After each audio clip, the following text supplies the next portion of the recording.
everybody. I guess this is the last panel before lunch. So if you want to get fed, guys, you better be pretty good, right? So we're just going to start with some sort of broad statements. Play true or false for a few minutes, okay? So John Frederickson has lost his mind, spending $2 billion buying all these VLCCs. True or false? Frode. Is it on? False. And? I mean, it's a great opportunity to pick up ships. I mean, it's a very illiquid market. You can't order 24 new ships, right? So, yeah. I'm more surprised that he's not issuing equity, just like raising debt, $2 billion of debt. That's aggressive, and that's good. You know, they have the balance sheet to do it, so it should be good for Frontline. I like it. Okay, that's a great idea for a question. Frontline should raise equity. True or false? True. Please. Hey, they lay out a compelling case, but the bottom line is, right now, if you look at a historical basis, asset prices are elevated. And yes, the outlook, everyone in this room knows about the supply side. The supply side looks very compelling for the next 2 to 3 years. That being said, there continues to be some clouds around, which are, if you look at where VLCC rates are currently, it's seasonally weak. Yeah, that's fine. Yes, what happened over the weekend is a tragedy, and it looks like it's actually helping rates a little bit. But beyond that, we're kind of in this holding pattern. We're waiting for OPEC nations to come back and produce more oil. So I would agree that I think the transaction was good. I just think it would have been better if it was de-risked with, $500 million of equity. So I guess my answer is false or true. Omar? I think it was false, so I can't remember exactly the question. But do they need to, or should they have issued equity? I don't think they have to, right? I think we just got used to Frontline being so under-levered, right? Where the past 20 years they've always been 50, 60, 70% levered, and now they're in the 30s, and they got plenty of flexibility. But the company's in great shape, and they've obviously are backed by Mr. Frederickson himself. So now their LTV post-transaction is probably in the mid to high 50s. That's not a bad place to be. Obviously, asset values have risen quite a bit off the bottom, but their leverage ratio isn't aggressive. Well, we'll carry on further. We'll go deeper on this one. Frontline really now should go for it and consolidate the rest and buy DHT. True or false? It's true. True. I mean, it's a good point. Now they're trading 1.3 times NAV. They have the currency. So at some point, they will probably raise equity to buy more of the Euronav fleet, right? Depends on the cash call that CMB gets. Maybe they want to sell some more ships down next year.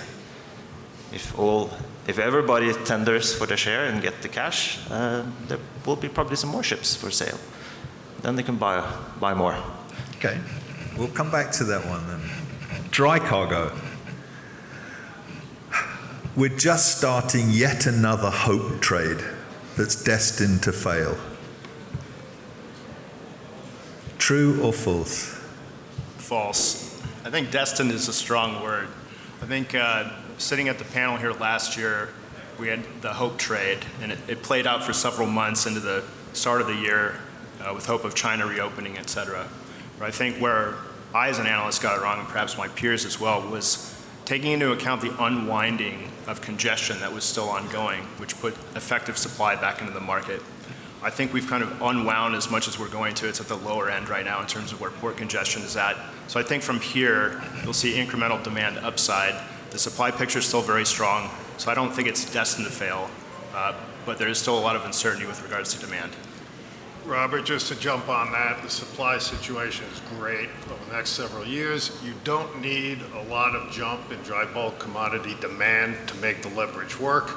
Balance sheets are in great shape. They can generate cash, and they've been all doing very shareholder-friendly capital allocation programs. And I think it's encouraging, actually, where Capes are, right at 30,000 a day. No one was expecting that, or not many people were. I think it just shows that the market is, as Name's maybe mentioning, it's just like a little nudge here or there. You can get some real rates. We were nervous or kind of wondering, we're going to be going into the peak part of the year, which is where we're at right now, and wondering, okay, will Capes be able to inch higher? Can they go from 10 to 15, maybe 20 at best? But they've been flying through here, and it all happened, or I'd say the biggest move happened last week when the Chinese buyers were away on vacation. Please. Yeah, I agree. I think dry bulk, everybody's so bearish on China, and the good thing with dry bulk is that at the moment it's all about restocking inventories, and that's what's happening. And as he mentioned, port congestion is the lowest in 5 years. So just by having a normalization in port queues and some restocking, that's enough to bring rates up. So you don't have to believe in China running at full tilt to buy dry bulk. It's crazy to buy any shipping stock when its market is at record highs. In reference to LPG, is it crazy? Man, no, false. I guess, yeah. I'm talking before I have a thought. When we look at 150,000 a day VLGC rates, and then we look at the stock prices. I mean, if you look at, say, a Dorian or an Avance or a BW, if you mark to market what these companies are earning, it's some outlandish number that's equivalent to maybe 80% of the stock price in 1 year at today's spot rates. If you put in the 1 year time charter, it's closer to maybe 45 or 50%. So even the 1 year, if you were to de-risk the story, you're making a big killing. So I don't think it's great to be buying the LPG stocks here. I don't think it's crazy, but it's probably not a good thing, right? It's easy to make the case that it's de-risked quickly, but everybody knows that it's cyclical. So you shouldn't really be buying at the peak of the cycle. We don't know how long this lasts, but it's just like buying dry bulk when the rates were 200,000 in 2008. It was not a good idea. Even if the same story, it could have been delevered or de-risked quickly. So I don't think it's a good idea. Christmas will come early this year for product tanker companies. True or false? True. I mean, I feel you would almost argue it already has happened, whether it's new refineries coming online, whether it's demand being where it is, whether it's Scorpio tankers buying back stock. Christmas is coming. Christmas is here, and I think that the debate is what other companies are going to do with their cash that they're generating, but it seems like they're all doing the right things on the product side. It seems like they're trying to buy back stock and pay dividends, and we think that's obviously a recipe for success. Robert, that's also true. Following on Greg's, NAVs are going to be coming up as you buy back shares and reduce leverage. You're coming into a seasonally stronger quarter where cash flows will accelerate. There's a lot of underlying value creation you can do, unless you buy new vessels, but that's another discussion. Yeah, maybe just to piggyback off of that, it is definitely here, as Greg, you mentioned, and you highlighted a handful of things, but also the fact that rates are there, right? Rates are at the moment where what you would be earning in winter, but you're getting that right now in a seasonally perhaps trough period. And so I can only imagine just where product tanker rates would be if you didn't have OPEC cuts in place, and we were maybe in December instead of where we are today. There are no other shipping sectors than what we've already discussed that is really interesting now from an investor perspective. True or false? I'll step out on a limb and say false. You've got an overwhelming negative sentiment on the container space. You can pick and choose your spots there. There are some smaller operators of smaller vessels where the order book, even though overall is inflated, it's not as high. You've got some older vessels there, so if you're selective and you can pick and choose a container space, which effectively now has been left for dead, you've got some interesting stories there. Anything else? Well, you have LNG, which is interesting. I think it will be an interesting play for next year. Up until today, it's been very short-haul shipments from the US Gulf to Europe. Next year, it will probably switch and head for long-haul to Asia. So you have a ton-mile story that will, balance out the order book that comes for delivery. So I think it's an interesting play. Any particular picks that you like? Cool company. Yeah. Well, I think if you compare it to Flex LNG has been doing everything correctly and is priced as fair. Trading a little above NAV, 10 times P. Cool company on the hand is 60% of NAV and 6 times P. I think that's too big gap. So it's a good pick. Jumping back to the container space, Robert, GSL is trading at 3.2 times 23 EBITDA with a higher EBITDA in 24. Stock's yielding 8.5%. In a sector that nobody loves. Okay. Yeah, and then another name probably worth taking a look at is a company called SFL. To Liam's point, they have some container ship exposure, but also car carriers, which if you think about the evolution of the auto trade, seems like that's going to be well positioned, and probably more importantly, and we probably haven't talked about offshore drilling at this conference for a handful of years, but they also have some exposure in the offshore drilling market, which is absolutely white hot. So that's probably a name that pays an attractive yield and probably is a way for some investors out there looking to make some money. I'll just throw one out there, an often overlooked market, the FSRU floating storage regas units, and we're looking at Accelerate Energy, which is trading at the lowest price it has since its IPO, and they're going to be doing some very long-term types of terminal projects in Southeast Asia that I think are underappreciated. Okay, now we're on to some stock picks. So what I'd like to do is you've got to think about 3 picks, okay?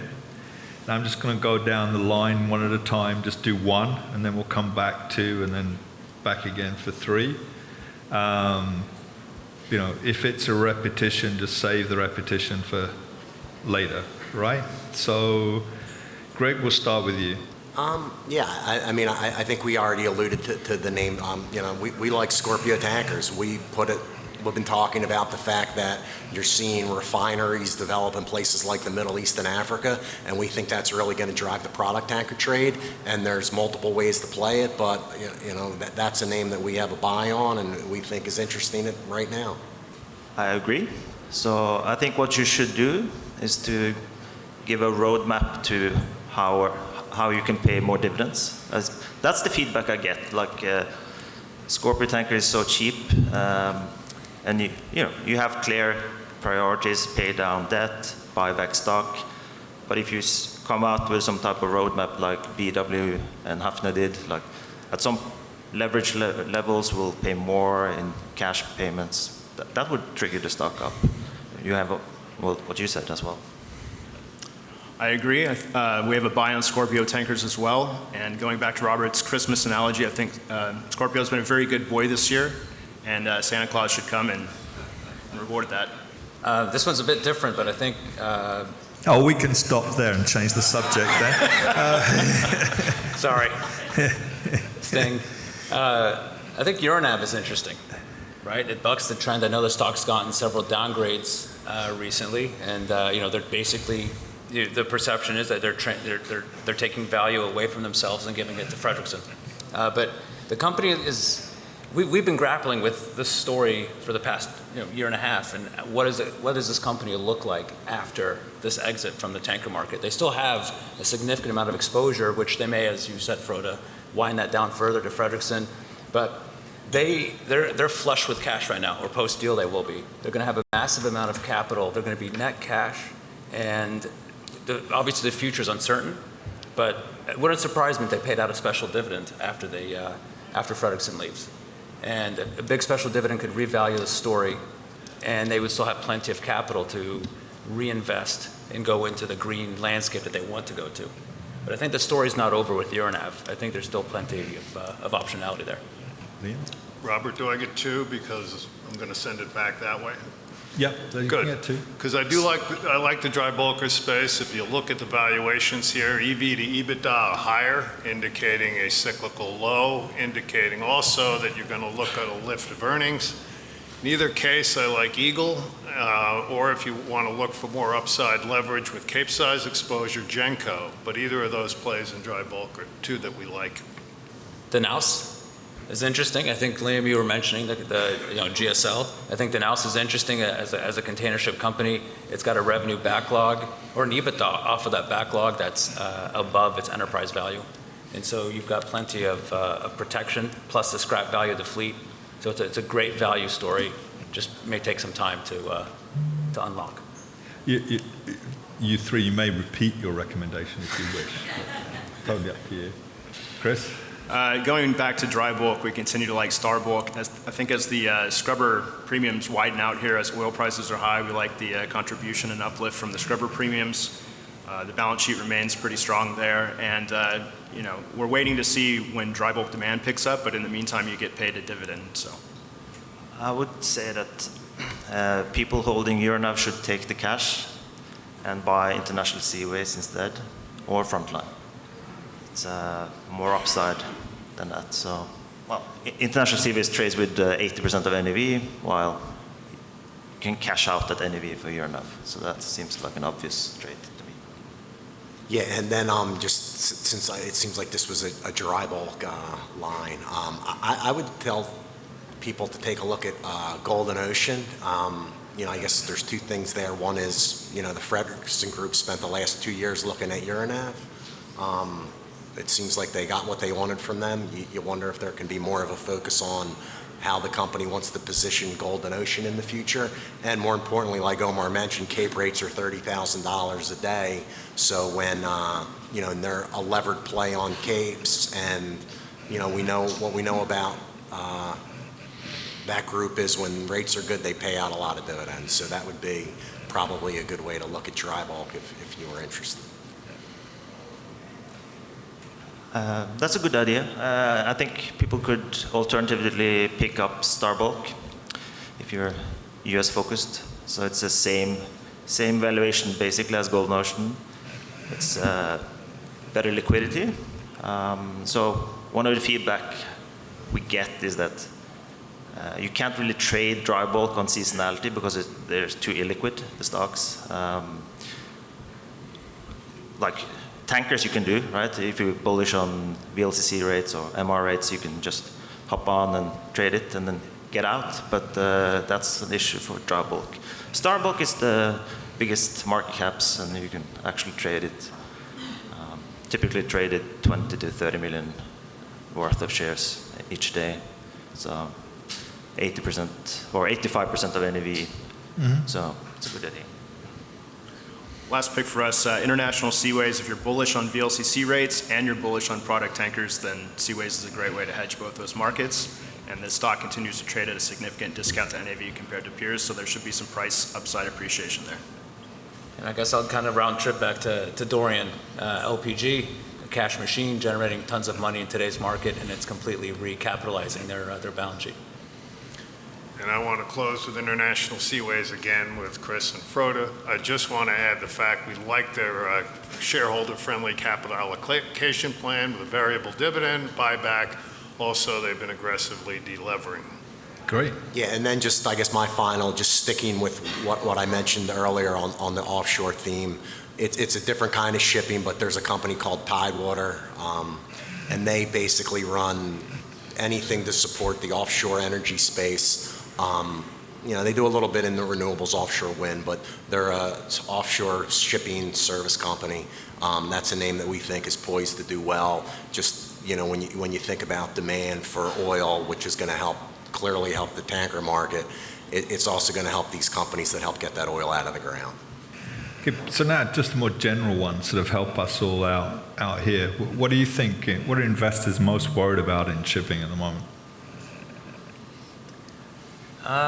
Sorry. What's hold someone back? I think a lot of discussions I've been having, or my team's been having, has been on tankers and trying to make sense of when can we expect the crude side of things to pick up. That's been a big topic of conversation. I think in July, the stocks really started to gain traction as there was light at the end of the tunnel with refining margins moving higher. Oil prices were on an uptick. And so there was a light at the end of the tunnel of, okay, the Saudis are going to bring back production maybe by year end. And now that's been pushed out. And with the price of Brent coming under pressure the past week, now people are grappling with, okay, we know that it's not, the production's not coming at the earliest January, but most likely it's sometime past the first quarter. Now is it in the second half of 24? Or is it mid-year? I think that's the biggest question and biggest worry. China is a major theme across the board in terms of where they're going, what their growth rates are, and how much stimulus is going to be put into the system, and you balance that with the real estate fiascos that are going on there. China is always on everybody's mind, no matter what sector you're looking at. Yeah, and I think there's expectations. I think that's one of the headwinds where, when you talk to some investors, they want to think about, beating and raising is what it's called when you hit your earnings estimates, and then there's the potential for upward earnings revisions. And, as you look at the crude tanker market next year, I mean, Wall Street and Norway are expecting healthy tanker rates across the board next year. And so I think that's one of the questions that a lot of investors have. Hey, everybody in this room knows about NAV. Typically, you want to buy these stocks when they're at a discount to NAV. Now, you can own them when they're above NAV, but you better have a very strong view on continuing above average day rates. And so that's kind of where investors are worried. And then there's been this macro, there was going to be a recession. Well, it's not this year. Maybe it's next year. Maybe it's the year after. A recessionary environment, can pull the rug right out from under a fabulous year for tanker rates. And so I think that's one of the things that most investors are worried, at least to us, around why they should be buying tanker stocks today. I agree with that. The macro concerns seems to be, everybody's optimistic about tankers or like the fundamentals, doing the works, but they're put back by concerns of the macro. And that's why the stocks are still cheap, I think. So, yeah, I agree with all the other panelists here. And in terms of the tanker market, I think our clients are now transitioning away from looking at further asset price appreciation and really just focusing on dividend yields. So they want to become comfortable around the macro environment, make sure rates hold up, and to really have a more sustainable dividend over the next several quarters. So, is it too much pessimism out there? I mean, it's kind of interesting that the stock markets are up yesterday and, up today big. Not sure that most would have expected that over the weekend with the weekend news. Well, that's one of the beauties of shipping, right? in a way, it's a hedge. Disruptions and dislocations in the market tend to generally be good for shipping over periods of time. You saw it. Wow. It seems like forever ago, but what happened in Ukraine, and now we'll see what happens here. But generally, in periods of economic uncertainty, well, not economic, but in terms of geopolitical uncertainty, there's definitely worse things to own than tanker stocks. I agree. You have the commodity link. Rising inflation or commodity prices are good for shipping, and that's what you're seeing. So, makes sense. The market is a pretty efficient discounting mechanism, so I have to humble myself and bow down to its wisdom in this case. Okay, is there anything you'd like to? Actually, we're going to go to the audience. We got some time for this. Anybody like to ask these guys anything? So the question was, in their opinion, what is the optimum level of dividend payout? Yeah, as much as you can pay out. Investors want to own dividends, and if you think about it, what has historically hurt tanker cycles is when companies tend to overbuild. There's something powerful about not having cash on cash sitting in your account, even though, hey, right now it's earning 5%. But generally, if you think about what ends up ruining this market is cash being reinvested into any sector, whether it's shipping or pick another sector. So I think dividends being paid out is, as much as you can, is probably the recipe for a premium valuation. I agree. I mean, it's a tough question. What's the optimal one? But it's, you know, I think like linking it to some type of loan to value, you know, to balance it out. When you have a lower debt level, you can pay out more. That's probably a wise thing. I'm sort of agnostic, I guess, on the dividends, but a preference is the lower, the better, in my opinion. I feel like, and I've talked about this in the past many times at Capital Link, and that is, you know, a lot of times companies with a high dividend payout, sort of, they not only live and die by that dividend, but they make strategic decisions based off of how does it affect our payout. And that a lot of times becomes very short-term focused, and so they'll make strategic decisions that help the dividend stay afloat today, but then they end up having to pay for it in the long term. So preference is, it's nice to have dividends, and companies that pay out big dividends when they can afford it, especially in today's environment, is nice, but I don't think the companies are getting valued for it, and lower the better, the higher the company's chances of surviving over the long term and attracting a wider investor audience. Thank you, Mr. Sakos. Nicholas, just on going back to our example, GSL yielding 8.5%. If you're yielding 8.5%, raising your dividend any higher is probably not going to do anything for your stock price. I can't tell you the ideal level in which, but and this is a dividend payable through the cycle. It's not something that they're stretching to do. But if you're yielding in that type of level, I would much prefer you to go look at other areas of reducing your balance sheet, probably with buybacks based on the NAV of your fleet. But the other alternative is pay a healthy yield through the cycle and then look from time to time to do that variable.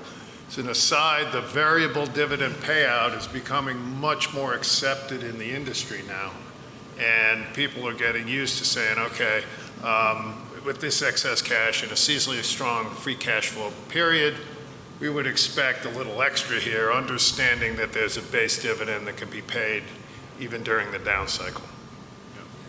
Just lastly, Nicholas, that's a really tough question. I think there's wisdom in having a lower fixed amount of dividend and layering on top of that special or variable dividends, depending on where you're at in the cycle.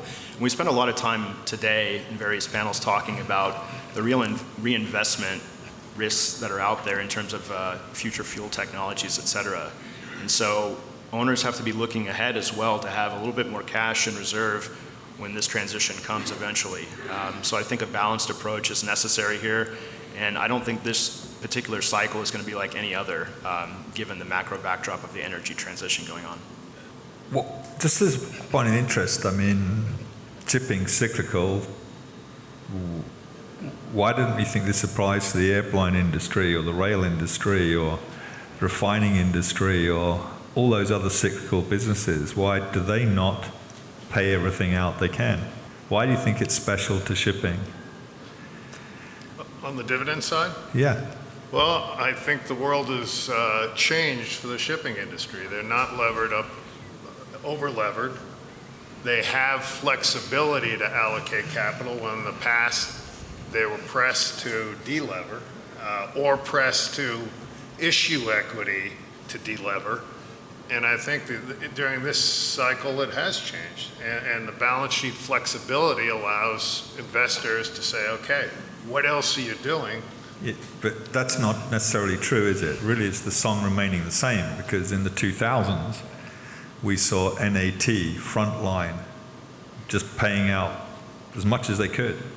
Correct, but the past 5 years ago, when leverage was higher, and there were lots of questions being brought up saying, are you going to have to, not you particularly, but is this company going to have to issue equity to be able to delever their balance sheet? That question isn't on the table anymore. But why is the industry any different? I mean, the airline industry has been, tragic. In times, the cruise line industry, many cyclical industries that have gone into strong times, but they don't, as an industry, resort to high dividend payouts. I think because the industry during the cyclical peaks were managing for a cyclical bottom. Not saying, okay, cheese are going to the sky, we need to add more assets in anticipation of continued growth. It's, hey, this is an opportunity to get our balance sheets in shape, and that's what's happened. And I think another thing that is different between shipping and some of the industries we're talking about is, it's a public versus private, and in shipping, there's a lot of the industry is in the hands of private ship owners. And so I think a lot of ship owners out there, when they debate whether it makes sense to be public or private, part of the allure of being public is to trade at a premium to their net asset value. And so I think one of the things that some public companies think is the key to trading at that premium, and you mentioned an NETI or a Frontline, is that willingness to pay healthy dividends, which over time is trading at a premium to NAV. I mean, let's talk about crude tankers. Frontline's trading at a 25 to 30% premium to NAV. Maybe some people here would say it's 20, but it's a nice premium to NAV. I don't think they're trading at that premium because they're not paying dividends, where a lot of the other crude tanker names that are trading at a discount, like a Euronav, I think that there's been less clarity in how they're, over periods of time, how they're paying dividends. So if we continue like this as an industry, we'll be destined to continue to have small market cap companies that just repeat, right? Market gets strong, pay everything out, market crashes, don't have any money. Well, I think what I would say is buybacks also matter, because as you get bigger, you're able to do that, right? And it's funny because, I used to talk to I guess I'm getting old, because I used to talk to a lot of other analysts that used to be on these panels, and what you needed for shipping to be was a bunch of multi-billion-dollar companies in shipping, and we have that right now. So you have a Frontline, you have a Scorpio, you have a DHT, you have the LPG companies. So you are now having companies that are comfortably above $1 billion. And so I don't think we're destined. I think once you're a certain size and you don't have one major shareholder, you can buy back a bunch of stock, and that's shareholder returns, or returning cash to shareholders in dividends or buybacks is kind of the same thing. You just can't always do that if you don't have liquidity. When it comes to age of the analysts, if you notice that we selected the older ones, except for Chris, who was forced to grow a beard to look old, right? So don't worry about that. Any other questions? We all good? Yeah? Great. Everybody, thank you very much. Enjoy lunch.